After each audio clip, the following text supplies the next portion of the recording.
Hello and welcome to another episode of Wedflics. I'm your host, I'm Julia Braime, I'm the editor of UNVEILED magazine, I'm the founder and editor of Brides Up North, the top UK wedding blog for northern couples. Today on the show I am joined by wedding planner extraordinaire Helen Davies of With Helen Davies. Now there's not much Helen doesn't know about planning a wedding, so we thought we would get her help with tackling the issue of micro weddings or reducing your celebration down to a smaller wedding whilst we're able to have them. So this was filmed when restrictions were at around about the 30 person for a wedding mark. So obviously the guidance has changed since then and will continue to change. So please check the official government guidance for your area before starting to plan. But there's a lot, well, everything in this episode will be useful to you in planning your big day, large or small. So enjoy the episode. So hi, Helen, and welcome to our show. Hi, Julia. Lovely to see you.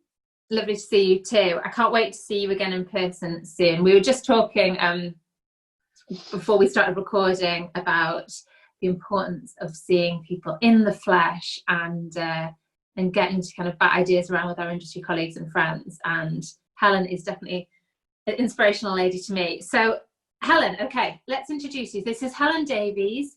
She is an amazing wedding planner. She has years of experience under her belt.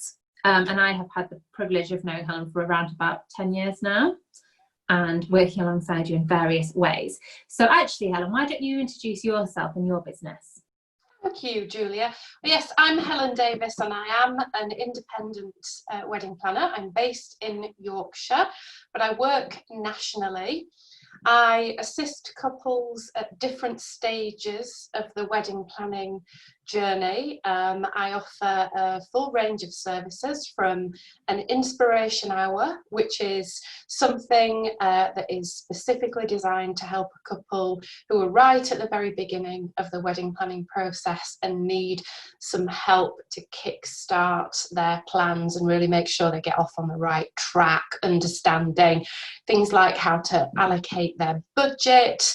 They'll receive a step-by-step wedding planning guide and of course access to my extensive directory of high quality suppliers. I also offer on-the-day coordination, which is a very popular service. I think that's becoming increasingly popular actually, as people realise that a wedding planner needn't be someone who necessarily sweeps in and takes over every aspect of planning a wedding. In actual fact, that's never been my style. Even when I'm working with a couple and helping them prepare for their wedding in its entirety, it's a very collaborative approach. My clients often tell me that working with me is very much like having a PA who just happens to be a wedding expert. So my full wedding planning service, which covers everything beginning to end, is very much operated along those lines. Yeah, so it's less of sort of you take over, more of a sort of a hand-holding, nurturing experience to help the wedding couple to build their dream day. Perhaps they didn't know what they wanted, or perhaps they did, but it's just facilitating that, making it easy for them and supplying the best quality suppliers that you know are going to show up on the day and bat it out the park, basically. Yeah, it's about providing that steady hand, so to speak. It's I believe I'm quite a calming influence. So it's about being an antidote to the wedding planning related stress that most people experience at some point or another. And you're certainly guaranteed to stress a lot less as a result of working with me. That should be your tagline, Helen. There you go. Redo the marketing. Okay, so Helen, so obviously you've got a wealth of experience now, but how did you get into wedding planning? How did it all begin for you? What was your journey? So my journey began. I actually had a career, a very successful career in financial services. I worked in HR and internal communications specifically within a FTSE 250 financial services company, and a huge part of my job was to organise corporate events ranging from Christmas parties to annual celebrations for the top performing employees, which resulted in taking people to various amazing locations throughout Europe. I had the pleasure of chartering the Orient Express on a couple of occasions, which was quite an exciting experience, as you can imagine. And I think I actually had or have a natural forte for event management. You know, I'm an incredibly well organised person. I've always been adept at communicating with people, and I'm a great listener, and very practical, and in terms of managing a project end to end, I just, nothing phases me. A friend of mine, a very good friend of mine, actually approached me and asked me if I would get involved in planning her wedding for all of those reasons. She was a work colleague at the time, and as a result of that experience, I met a number of wedding industry suppliers who mistook me for a professional wedding planner, and suggested that I should consider a career change, which is what planted the seed and where the journey began, really. Wow, yeah. And also, I have to say, I think you look the part as well. So whenever I see you at an event, or, we get to go to some amazing social occasions together in the past, haven't we? Well, we used to. I think you always look so smart and glamorous and just really sort of chic, and just exactly how you'd imagine a really competent wedding planner to look. I think you absolutely look the part. I think you could be in films, like you'd be the part in a film. Always when I see you at an event, you're always looking amazing. Well, I'm laughing, Julia, because if you saw me first thing in the morning stomping across the Beverly Westwood with the dog, you would think it was probably someone else. But you definitely do. You know how to present yourself. You know how to present your business, and therefore, I feel like couples feel like they're in safe hands with you because of that sort of gloss that you seem to bring to everything that you do. Definitely, I think that. Thank you. I think, ultimately it's important to present ourselves well at the end of the day. My brand is Helen Davies, and it's very important that the couples who choose to work with me feel that they are in a pair of extremely safe, reliable and trustworthy hands. I genuinely pour 100% of me into everything I do. I'm very rarely satisfied. I'm my own worst enemy in that respect, but I think that's probably what ultimately makes me successful. Well, definitely. And so we can't speak about Helen Davies without mentioning a notable wedding venue that I think you did a cracking job with. So do you want to tell us a little bit about how the Rise Hall years came about, and what you took from that, I think, to work forward with your couples, most importantly? Certainly, yes. Yeah, what an incredible experience that was. A very, very important stepping stone, I think, on my journey.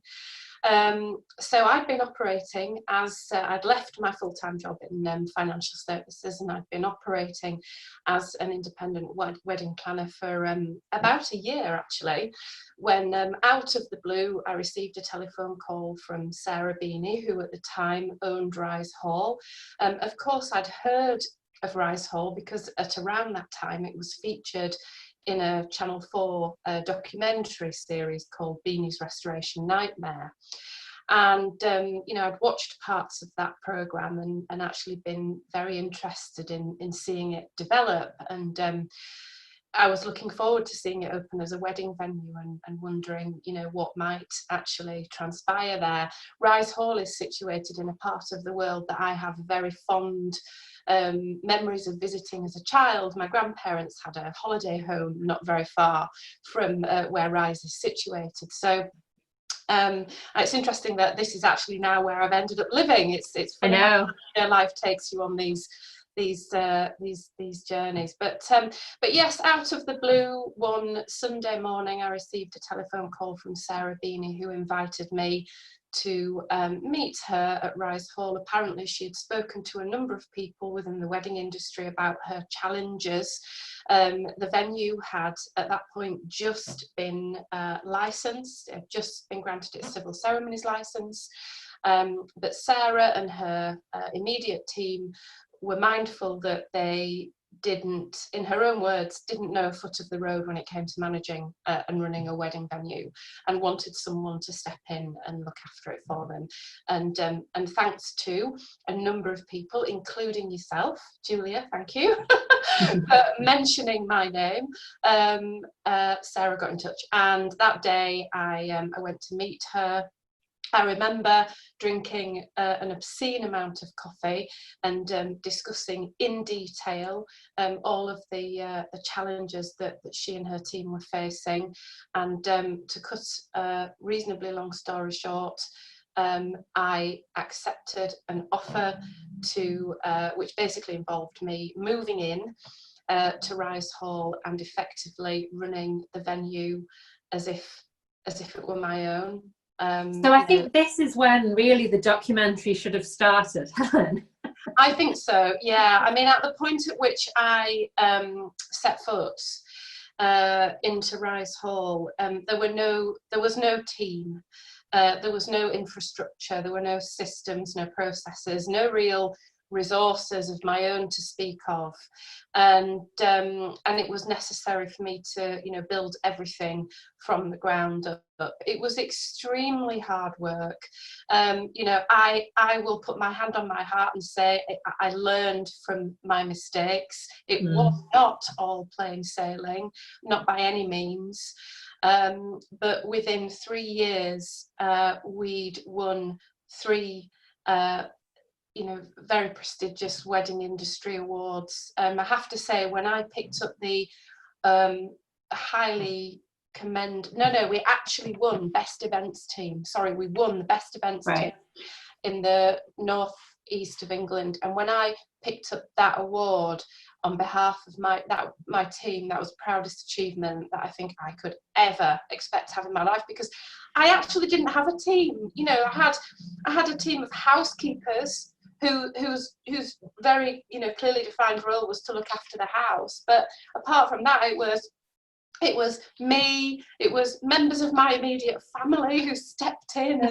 and made sure that the show ran smoothly. And we hosted so many amazing weddings, and we created so many unforgettable experiences for so many incredible couples. And over a period of 4 years, it was a wonderful adventure. So, and what a wealth of experience that is. So 4 years, actually at the forefront of running a venue, putting on the weddings, dealing with staff, and what a vast amount of experience then you bring to your couples in your with Helen Davies business. So now you're working on a much more bespoke level with each individual wedding couple, assuming they go for, say, the full planning package. How do you make each wedding unique to the couple? Okay, good question. Well, first of all, I'd like to say that the couples I find myself working with all have completely unique and individual sets of requirements. I have worked with lots of couples who live overseas but choose to get married here in the UK. Possibly they're from the UK originally, or one of them is, but they've moved overseas due to job opportunities or whatever, and then they decide to come home to get married.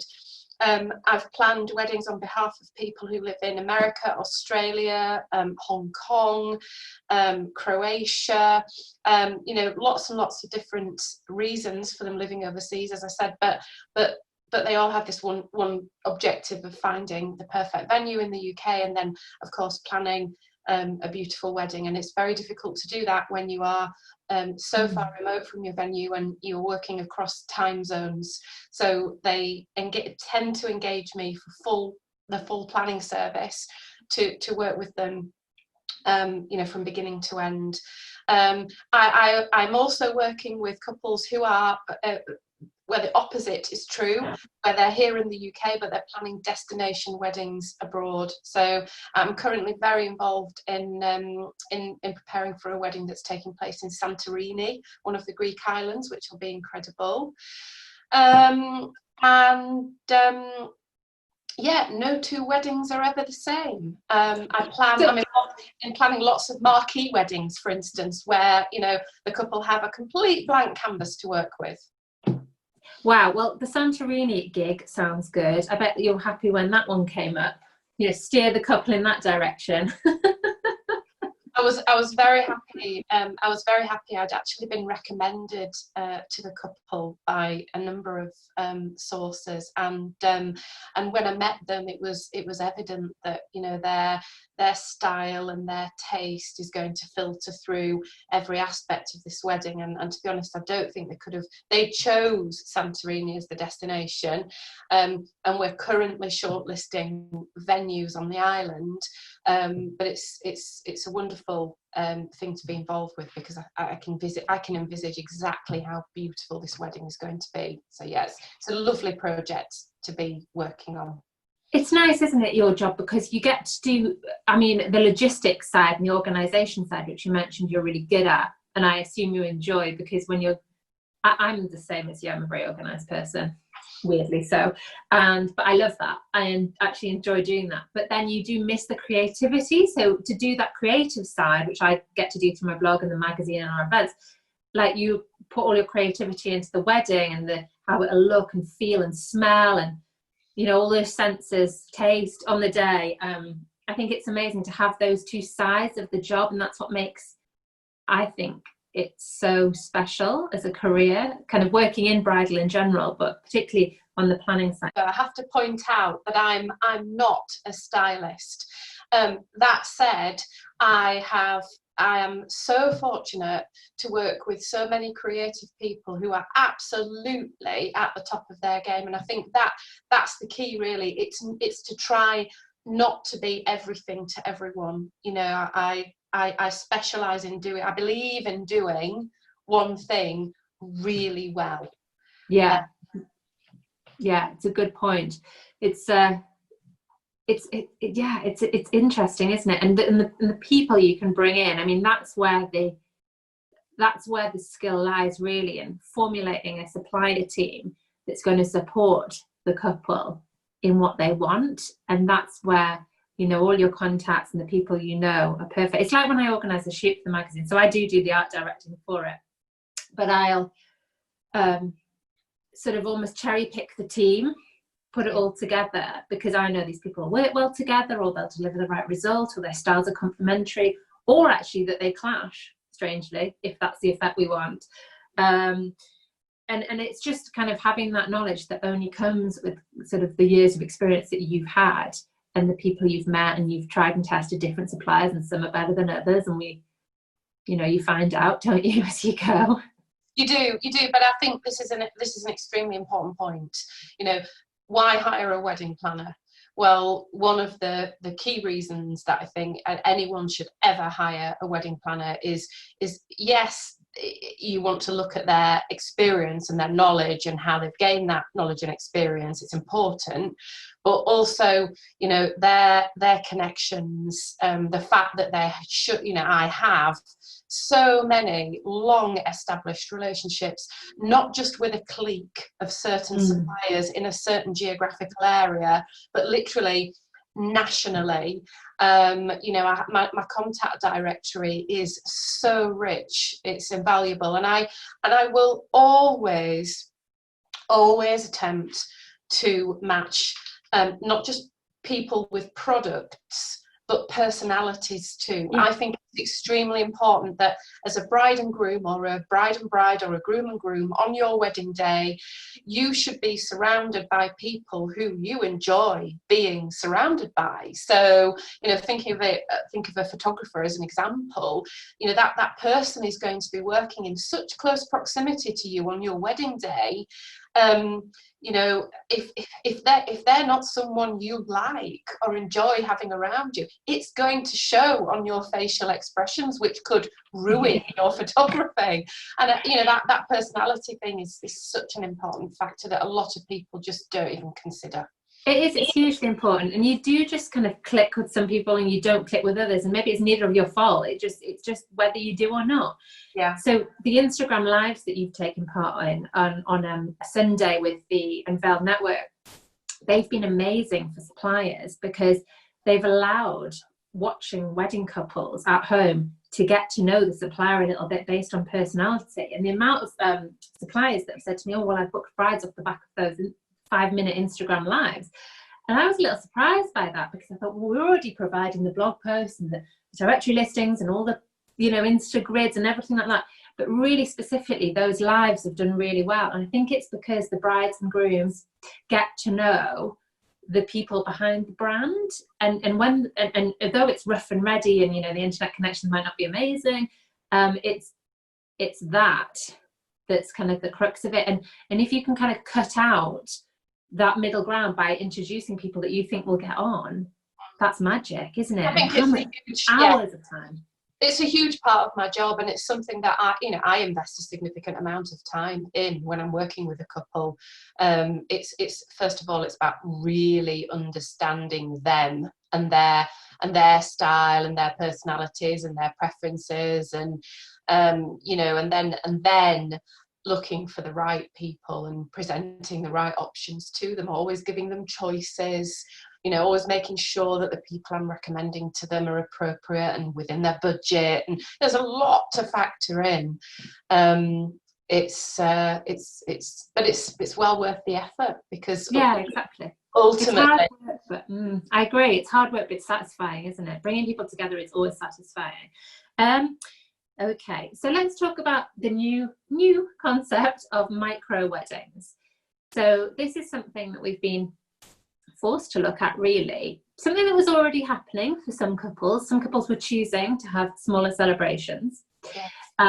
But I think when, if you sat someone down and said, describe a wedding to an alien from outer space, what someone would have said a year ago is, well, two people are getting married and they bring big families from either side, and they all come together, about 100 people there or thereabouts in a room, big party, and you might, obviously you'd say like about the ceremony and things like that and the different types.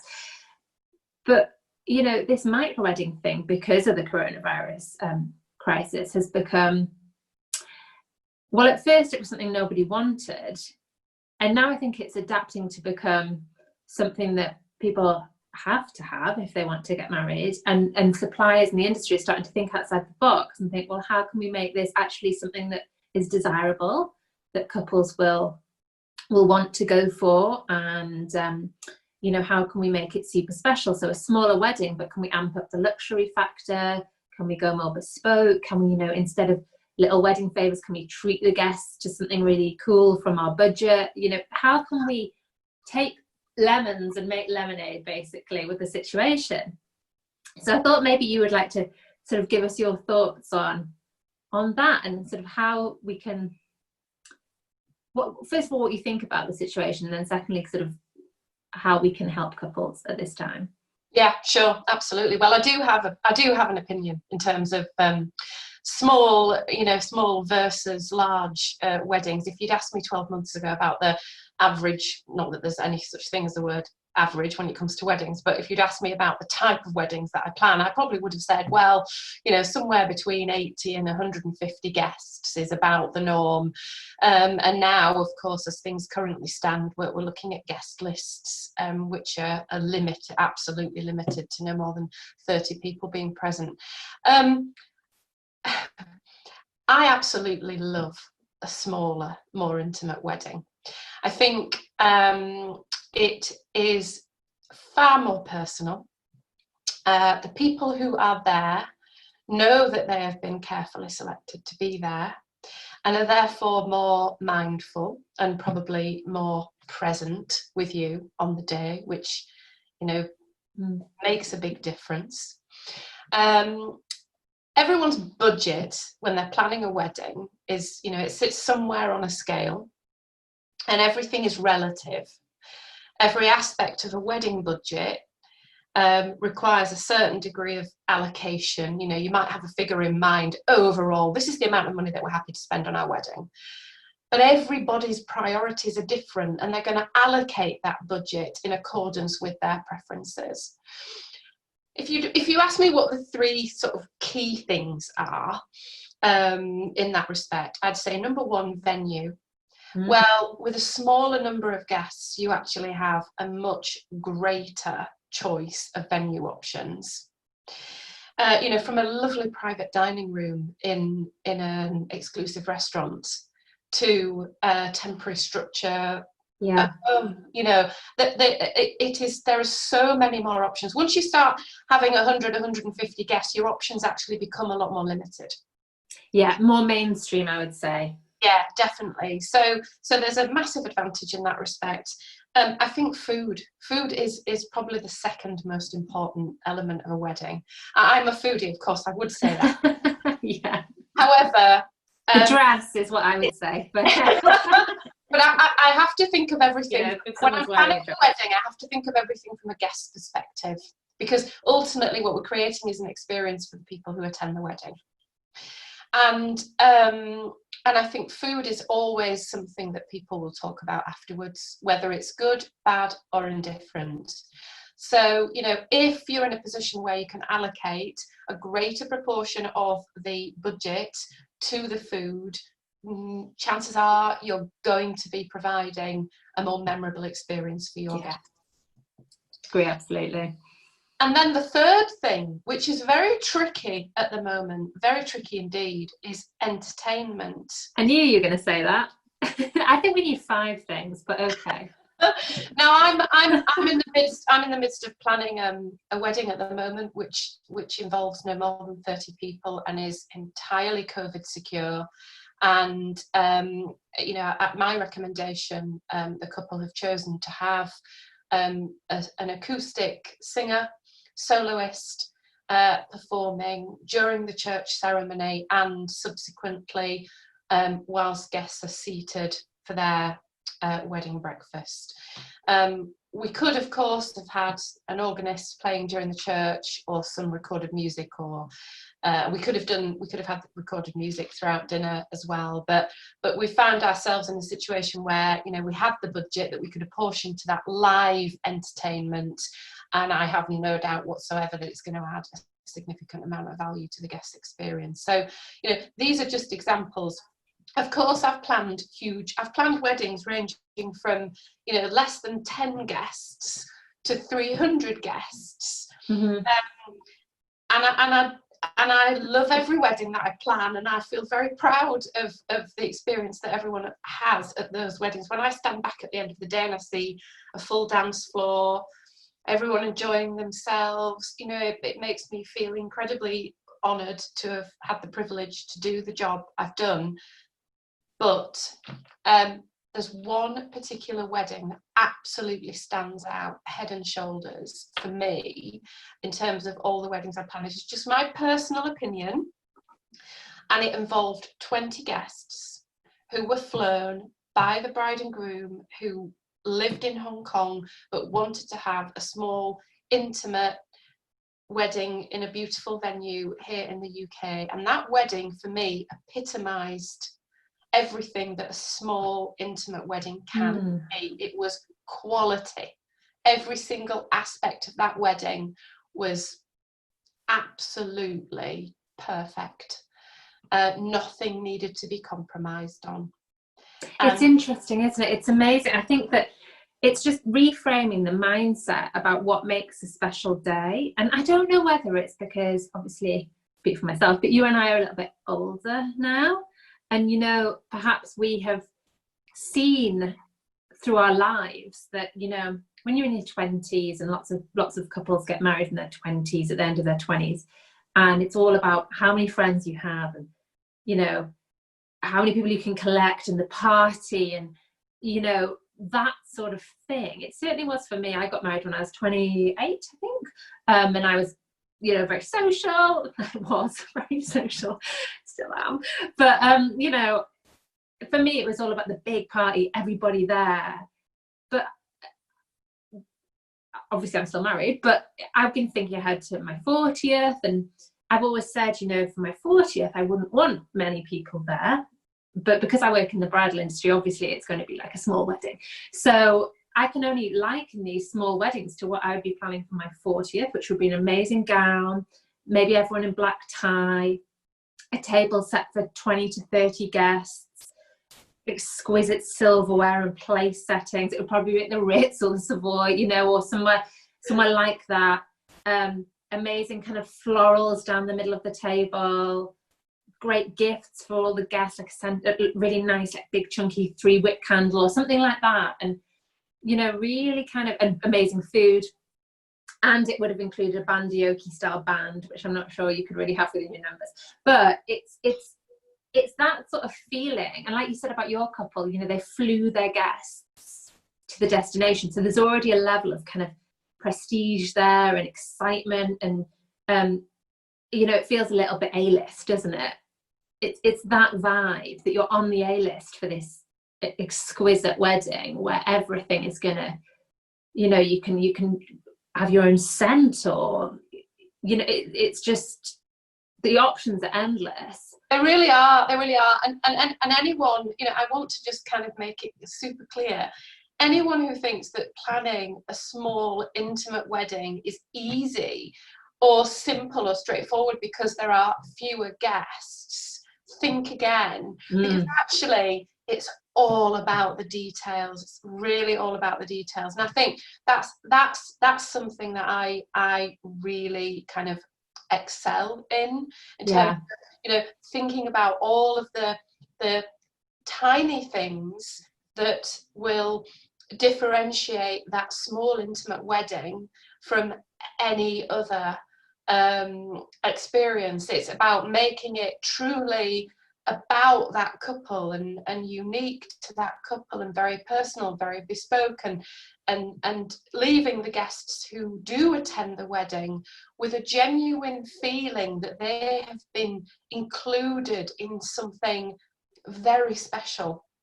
Yeah, totally. I think as well that sometimes we all love a big party, and quite a lot of people are thinking about having like a micro wedding now and then a sequel celebration, which I think, if you can kill 2 birds with 1 stone and have 2 weddings, maybe 2 dresses, that's you can tell I love bridal fashion, but take that opportunity if you can. But maybe that's a solution for the people who really want that big party with all their friends. They can't quite let go of that idea. But I think with the smaller celebrations that are super luxury, there is something nice about it coming back to you as a couple and focusing on the couple and having time to spend together on the day instead of worrying about getting around all your guests, which actually you shouldn't worry about anyway, whatever size of wedding. But people do. But so like really kind of just being about you, your nearest and dearest, your best friends, about your story together, and actually maybe, not having a big party where you fall into bed at 3 a.m, but actually like going to bed together at a reasonable time and talking about your day as you get undressed, that sort of thing. Like I just feel like it's kind of a little bit more like real. I'm not sure. Yeah, you mentioned that you think that there's possibly been, or there will be, a change in mindset. And that certainly resonates with me, because having spent so much time in isolation throughout the period of lockdown, it has most definitely, and I know this applies to a lot of people I've spoken to as well, I think it has most definitely made us more selective about the people we choose to spend our time with.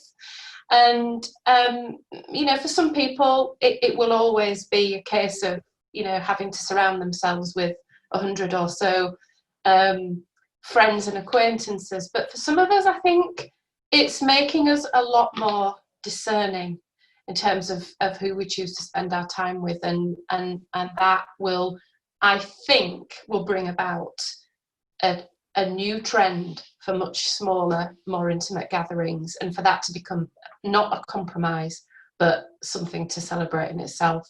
Yeah, exactly. I think as well we should make the point that I think it's important for, because on these shows they attract both industry and wedding couple listeners, viewers. I think we should make the point that just because you're having a smaller wedding and it's COVID times, the couple really need to understand that the level of service from their wedding suppliers is going to be either just the same or greater than usual. And so I've heard a lot of stories about suppliers being pressed for discounts, that sort of thing. And I think actually we're all in this together, and we need to appreciate that, you know, if you want the best for your small wedding to be really, really special, then you have to be prepared to pay for the bespoke service and not take advantage of a bad situation, and, you know, respect the people who will be delivering your dream day. And I think it goes both ways with this. You know, if suppliers are happy to give more, then the couples should also equally respect that. And I couldn't agree more. Yeah, couldn't agree more. It's about value, you know. Yeah. In my job, and I often say this to couples I work with, frankly, I don't care how much they're spending on a wedding. What I do care about passionately is that they achieve value for money in every respect. But Yeah. that isn't about me asking when I'm identifying suppliers. I'm not trying to negotiate discounts on their behalf. What I'm always doing, is identifying ways in which those suppliers can demonstrate the extent to which they're willing to go the extra mile. That's what it's all about. Yeah, definitely. And your couples wouldn't want, really, if they think about it, they might think, oh yeah, we want a discount, but they wouldn't really want that, because they don't want you being, they don't want the supplier to think, no, it's that Helen Davies again. She always tries to press us on price. So, okay, well, we'll fit them in, but we'll do half a job, and I'll just send, you know, employee Z down to cover the day, because that's the reputation a planner like that would get.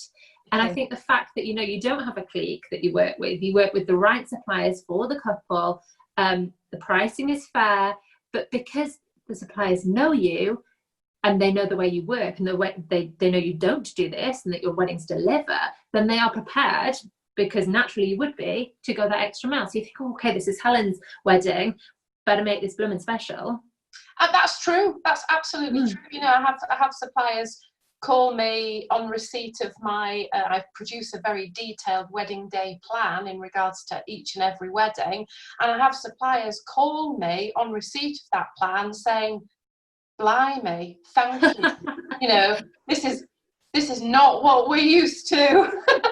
Yeah. So I think I actually make their jobs so much easier. So they, you know, so that they actually they do enjoy working alongside me on a wedding day, definitely.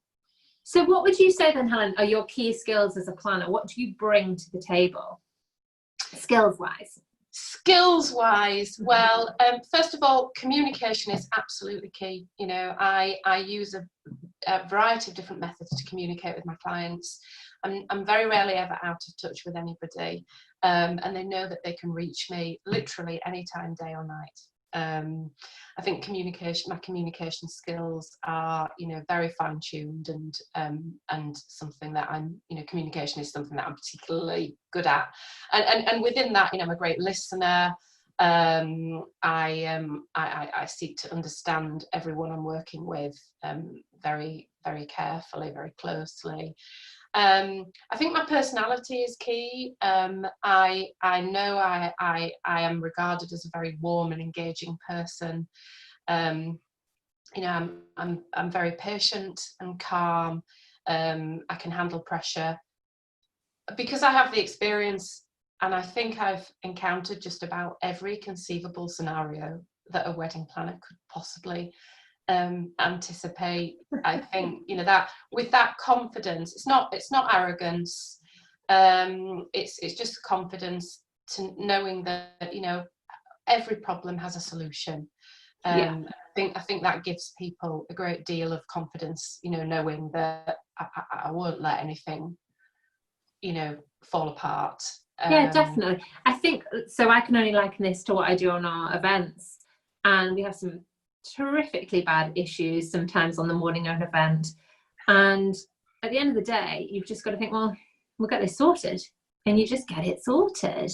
You know, you might have to breathe for a minute.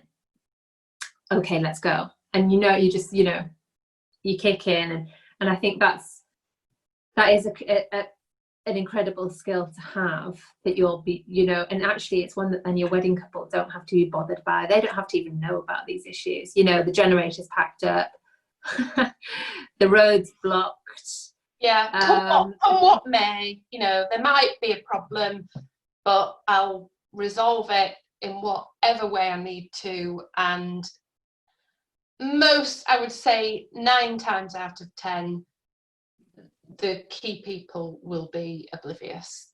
I'll just sort it. Yeah, it's great. So, okay, how about some trends? So we've talked about micro weddings, or smaller, more intimate, more bespoke celebrations. And I think that obviously is going to be the biggest trend that we see coming out of this year, because it's just natural that that's the way we're going. But do you see trends in your job? Like, I mean, I know you said you're not a stylist, but do you see sort of overarching themes emerging, or is it more difficult this year, having not really seen that many weddings, I guess? It's a really interesting topic. And I'm always a bit kind of reluctant to advise people on themes, because I feel that your wedding should be an expression of who you are, irrespective of the latest Pantone colour, or, you know, the pictures that you might happen to see in the latest edition of whatever magazine you choose. Unveiled magazine. Unveiled magazine. You know what I mean? And I just think, you know, why be so easily influenced by other people's ideas when actually, you know, don't you have your own? And my starting point is always, okay, so tell me about, to each individual couple, tell me about your likes and dislikes. You know, what's significant about you. Let's talk about colours that inspire you or suit you, or, you know, if you absolutely love the outdoors and you're, you know, crazy about butterflies or bumblebees, then there's your answer. You know, it's more about them than any particular theme. So it's a conversation that I'm always a little bit uncomfortable having. When I ran Rise Hall and I was overseeing weddings every weekend, you know, irrespective of what might have been considered to be fashionable at that time, you know, 10 brides might have chosen a vintage theme, but every single one of those weddings would have been different. So it's a funny topic to talk about. I'm sorry, I've probably skirted around the answer, but no, it's a great answer. It's a great answer, one that I'd agree with. It's interesting because obviously I need to think of trends when we're planning the next issues of our magazine. But what we try and do is kind of be the trend leaders. So we need something to print. So we try and stay ahead. But it is just the vibe that you're getting, rather than, you know, okay, so a while ago I had the vibe that terracotta was going to be a thing. And here we are. Everyone's doing terracotta, which is beautiful, actually. But, you know, and then it's just sort of sensing what's out there. But I think it's very, very hard to predict trends at the minute because of this almost back to reality, like back to the couple themselves thing. So a lot of our work going forward is going to be about personality and sort of how to represent that in styled pieces. And that's going to be really fun to get my teeth into. So I can't wait, actually. I'm like chomping at the bit to get going again with that. But yeah, it's really interesting. I think the same. It's all about bringing it back to the couple now and being more authentic. Authenticity. Ooh. Absolutely, that's the key. Yeah. Not agree more. Cogs turning. Okay, Helen. So, how can couples get in touch with you and find you? Okay. Well, See more of your work. The best thing to do is visit my website, which is www.withhelendavies.com. Davis is spelt Davies. You can also follow me on Facebook or Instagram with Helen Davies. Well, we'll drop those links here for you so everyone can check those out. Give Helen a follow, check out her work, and also just get in touch with you, right? For a call or put an email across to you. Yes, please, don't hesitate. I offer an initial consultation, which is entirely free of charge and comes with absolutely no obligation whatsoever. Indeed, at the beginning of this coronavirus nightmare that we've all been through, I offered my time and my expertise free of charge to anyone who just wanted to pick up the phone, needed a sounding board or any advice or guidance in regards to their wedding plans, and that offer still stands. Also, it's worth me mentioning that from my website, you are able to download a free step-by-step wedding planning guide, which takes you from early beginnings right through to the big day itself. Oh, that's fantastic. Yeah. What a resource. Yeah, I think it's very important that the couples do get in touch with you and have that sort of one-on-one time with you, whether it's the initial consultation, then take it from there, because I think with what you do, it's hard, like we were just saying about trends, it's hard to represent what you do perfectly in grid squares or on a flat website. And you can use video, you can use imagery, but really it's about you and their relationship. So I think it's really important to connect in that way, for sure. And you'll never look back. You'll never look back, wedding couples. So, okay, I'm looking forward to seeing some small, intimate, but bespoke and luxury celebrations that you plan soon, Helen. And thank you so much for being our guest on the show today. It's my pleasure. Thank you very much indeed, Julia. It's been lovely chatting to you.